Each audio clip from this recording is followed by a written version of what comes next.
pictures is a lot of fun, but there are a few rules you have to keep in mind. First, let's talk about exposure. Exposure is the amount of light that hits your camera sensor to determine how bright or dark your picture is. Let's use this glass as an example.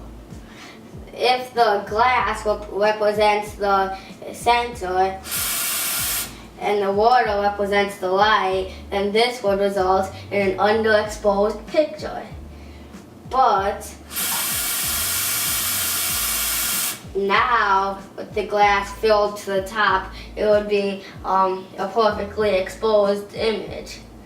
But if your water is overflowing, it would result in an overexposed picture. Okay, let's say this glass represents 1 pixel of your camera sensor. If you have a 20 megapixel camera, then you'll have 20 million of these glasses. Exposure is controlled by 3 things: aperture, ISO, and shutter speed. Back to the glass. If the faucet is opened just a little, it will take a very long time to fill up the glass. That would be a small aperture and a long shutter speed. If the faucet's open all the way, the glass will fill quickly.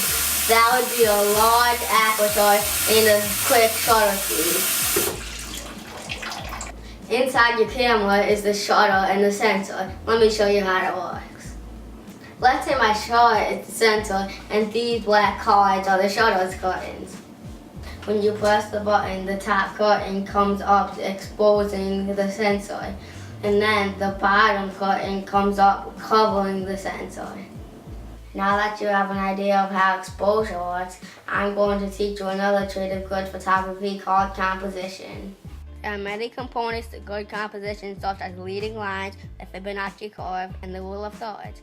The rule of thirds states that if you divide an image into 3 equal parts along its horizontal and vertical axes, the points of intersection are compelling locations to place your subject.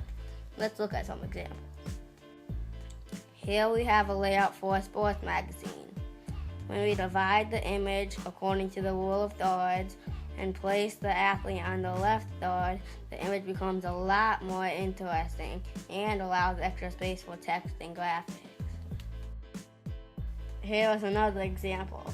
Notice how the subject, me in this case, is placed along the left third. This composition really works because I'm looking into the image. If I was looking the other way, this wouldn't work at all.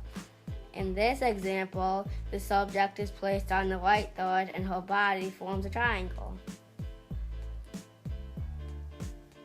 In this one, the subject is on the left third and also forms a triangle.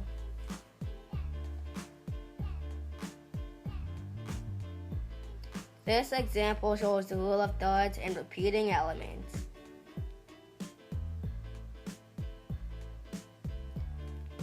In this example, a group is centered on the left third and the dip in the shoreline is to the right. In this ad, the infant's face is placed right at an intersection.